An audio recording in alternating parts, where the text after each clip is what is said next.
Everyone, and welcome to the Kelowna Art Gallery. On behalf of the Board of Directors and staff, I'd like to thank you all for tuning in. I'll preface our tour by acknowledging that the land on which the gallery is standing is the unceded traditional territory of the Okanagan Syilx people. Today, I'm pleased to introduce you to our guest curator, Wanda Lock, who is the curator of the Lake Country Art Gallery and a local artist here in the Okanagan. She will be leading us on a tour of our current exhibition, A Year From Now, Works from the Permanent Collection. This is an introspective look at 63 works from the Kelowna Art Gallery's permanent collection that were all handpicked and arranged by Lock. This eclectic display is divided into 5 poetic groupings, which we will explore on our tour today. With over a year of planning and hard work now behind Wanda and the team here at the Kelowna Art Gallery, we're excited to lead you through the show step by step to share with you some stories about a year from now. Thank you and enjoy the tour.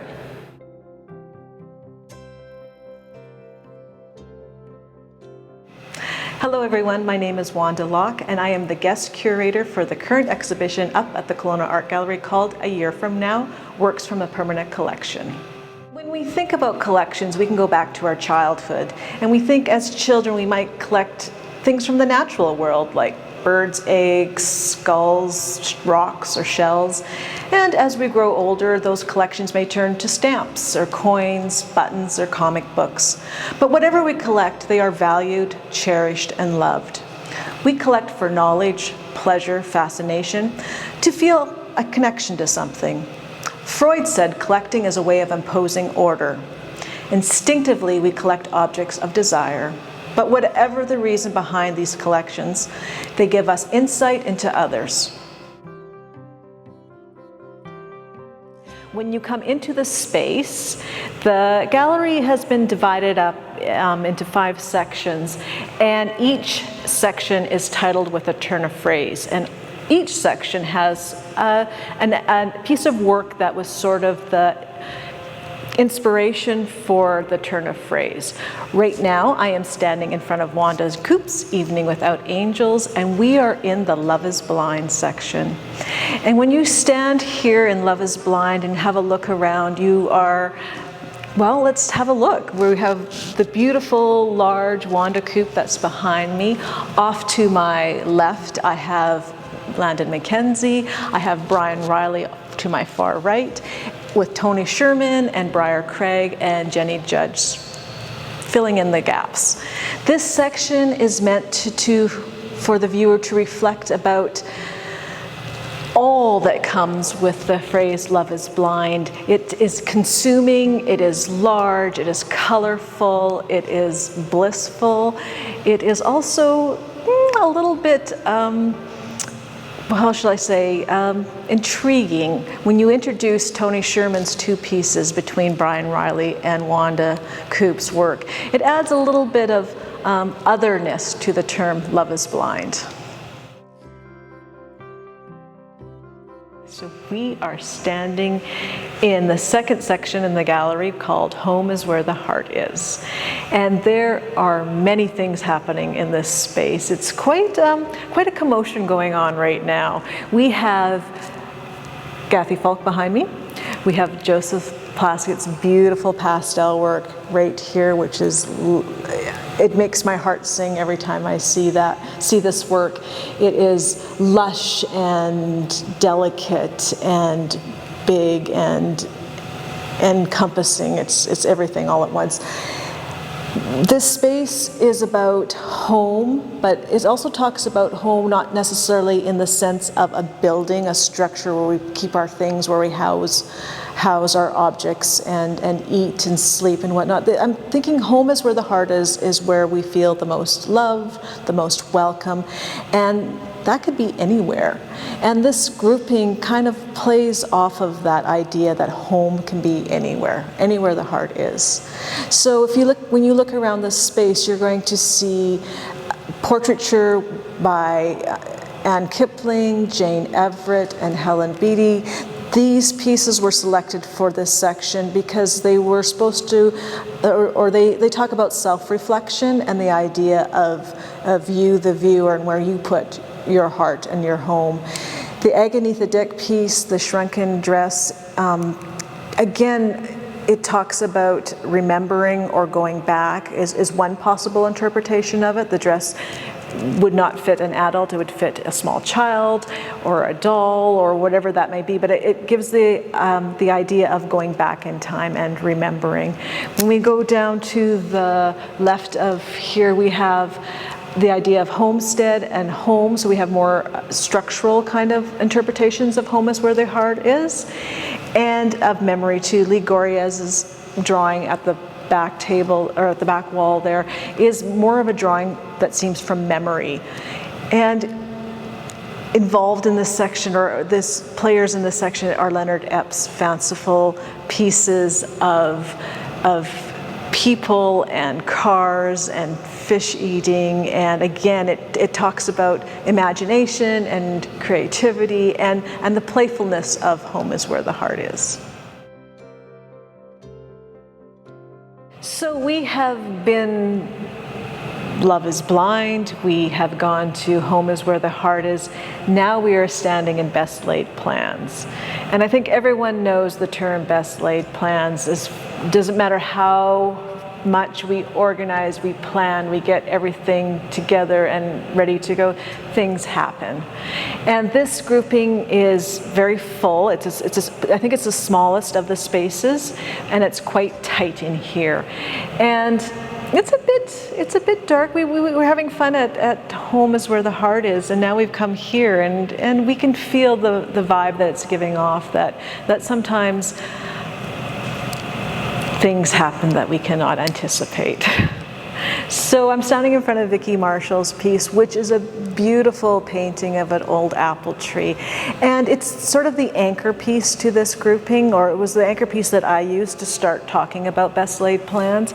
And it's a throwback to old agricultural practices, and I think it really speaks to that. It speaks of a time in the past, and when we look at this painting, we realize we're not there anymore when it comes to the agricultural industry.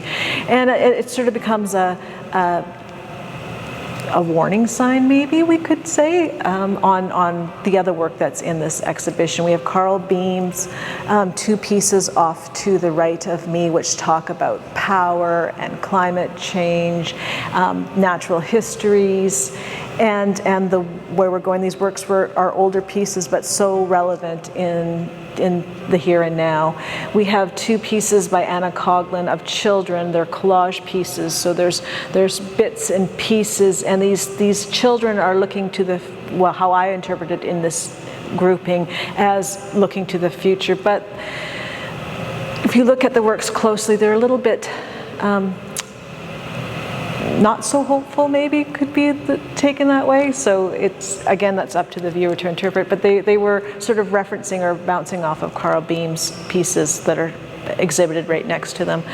We also have, on to my left, we have works by Peter von Tiesenhausen, David Alexander, Rose Brown, Christo Diakos, both here and behind, or in front of me, as Burnt Single Family Home, too, all giving reference to the fragility of time and the here and now, and how things quickly can change. I do like the pieces that are in this display cabinet. They're Gary Pearson's monoprints of ashtrays, and I really like this body of work. I've selected 3 of them for this grouping, and what I like about them is the idea of the unattended lit cigarette and the absence of the figure. So these are 3 pieces that have a cigarette that is burning in them, so it would make you think that the person who is responsible for these cigarettes is somewhere in the vicinity. But we also know the whole danger of an unattended cigarette, or cigarettes that are discarded, that are still lit. And I kind of like that uncertainty that happens, or the possibility of tragedy that may or may not happen. We don't know. They could just burn out and all would be fine. To fill the space, or in the center in this, is Jay Johnson's beacon piece, and this piece is kinetic, it turns, and it almost sounds like it's called Beacon, Beautiful Beacon, and it sounds like it's giving us a warning, or it's telling us something is on the horizon, yet we don't know what it is, and we don't actually know what it's warning us of. Is it something that's on its way, or is it us, the viewer? This is all open to interpretation, but the grouping speaks to all of that together. So there's lots of conversations going on amongst these works. So it is tight, it is the smallest of the spaces, but I think there's a lot of conversation happening. There's a lot of chatter in this space. We are standing in when you crop a photo, you tell a lie. This is a quote from Douglas Copeland, a Vancouver artist and writer. And I chose this quote to bring these works of art together because I wanted something that acknowledges the times that we live in. We live in a world of social media, of instant information, of images that we're bombarded with every day, whether it's on our computers, on the television, whatever screen time we get, we tend to be loaded with images. And how do we decipher what is true and what is fantasy? And it's a little bit of an interesting quote because a photo in and of itself is a crop. So when you crop a photo, you're cropping a crop, which is interesting to think about. So I like the play on that as well too. So we're talking about things that we're not given all the information, and we're left to fill in the gaps. I am standing in front of a Fern Helfed piece, and this is about the fires in 2003, the Okanagan fires in Okanagan Mountain Park. And what I love about this piece is all that's happening inside. It is a very moving, serious image, but what's happening inside it also has humor. If you really look at the photo, the ridiculous amounts of remotes for the television, stereo, and whatever else is going on there, the cat looking at the television, the group of people just sitting and taking in the media while what's happening outside is they're oblivious to. And so this was the foundation piece for this grouping of work. So this is the first piece I started with, and all the other works in this section came into being in relation to that. So we have, again, like the other sections in this exhibition, there is much to look at, there's much to contemplate, and there are links that we can put together. We look at Andrew Hunter's photographs that are off to my right, and it relates to Cameron Kerr's barriers, marble barriers on the floor. There are links to Steve Menny's signs of warnings. They're read as traffic signs that we see on the side of the road, but because they're cropped, we do not know the landscape that they're existing in. So what they're trying to tell us, we don't have all the information, and it's up to the viewer to fill in the blanks. We have David Jansen's power lights up here and against Chris Cran's light bulb too. And I love the rapport that's happening between those both images. One is cropped, the other one, when you crop images too, you tend to expand and enlarge, which is what we're doing with the Chris Cran piece as well. And as you go through this exhibition as well, you realize that as the viewer you need to fill in. And I would hope, or maybe, it would be an interesting section to take in with a friend or two, just to have a conversation of what's going on and making those links, because you of course can do it solo, that's not a problem, but it's always interesting to have someone to bounce ideas off or to get their take on what's happening in the space as well. So I hope viewers really sit down and take a look at what's going on in this space. Everything in this section bounces off of one another, so there's connections throughout this room. And I'm just sort of going to leave it up to the viewer to make those connections, so that you need to kind of spend a little time here and fill in the blanks. I am standing in front of Ruth McLaren's piece titled Collegiate Principal and Wife, and it is a transition piece between To Everything There Is a Season to When You Crop a Photo, You Tell a Lie, or vice versa too. You can go either way with this piece. It speaks to both groupings. It is a photograph, so of course it relates to when you crop a photo, but I also like the transition of it as well, where the figures are morphing and changing and becoming something else, or not. But the whole idea of flow and transition as well. So this piece definitely fits into Everything There Is a Season as well, where we talk about the seasons, the cycles of life, woodland animals, nature, and all that encompasses into the next section. So this is a piece that I am happy to see. It's been a while since I've seen this one. I've noticed it a little bits and pieces when I go back into the permanent collection vault, but it's nice to see this in the gallery. To Everything There Is a Season. This section is, if you're flowing through the art gallery in a certain way, and you do not have to, this exhibition can be approached any way you desire. But if you went from left to right through the exhibition, you would have come through love and bliss and home and best laid plans and a little bit of rebuilding and recollection and rethinking to the final section, which is called To Everything There Is a Season. And this is a lovely way to end the exhibition, or to start it, depending on which way you want to go. But for me, this is where I end. And when I put the work together for this exhibition, this was the last section that I had thought about and really had lots of conversations with staff at the Kelowna Art Gallery to make this flow and to say everything I wanted to say. So there is, like all the sections, I say this every time, there is lots of work here to think about and to contemplate, but I think there is more common ground here in this body of this collection of artwork. We have Norval Morrisseau's piece behind me, as well as Jim Callan and Mary Smith McCullough on the sides. And we're talking about, again, the seasons and life and the meaning of life. When I think of To Everything There Is a Season, I've always thought Pete Seeger made that up from the Byrds, because that was a song that I heard all through my childhood in the 70s on AM radio. It wasn't until recently where I learned the quote's origin, but that's neither here nor there.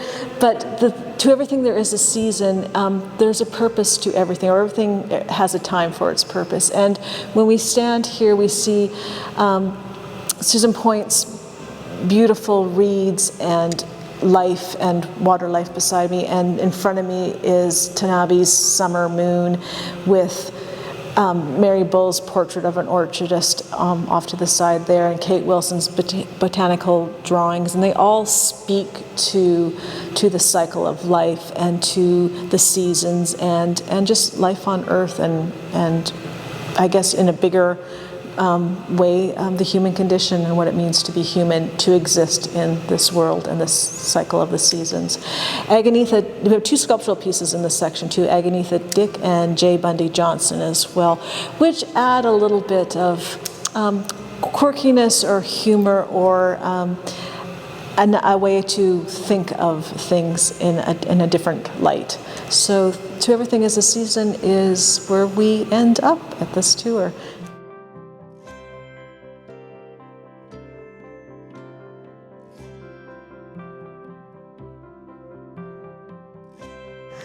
And we're back at the title wall. And I want to take a few minutes to tell you why I chose Jack Davis's Okanagan Summer painting as sort of the title feature wall work.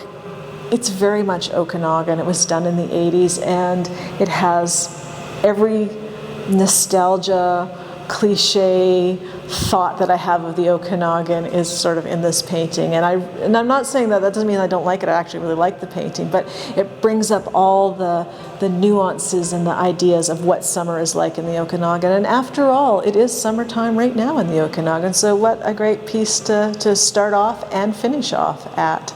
So cheers to this painting. As you probably already notice that the color palette on some of the walls in this exhibition is a jump off from this work as well too, but this is kind of a funny, heartfelt cheers to the Okanagan in the summertime. So there we go. Thank you for joining me, and yes, until next time. Bye.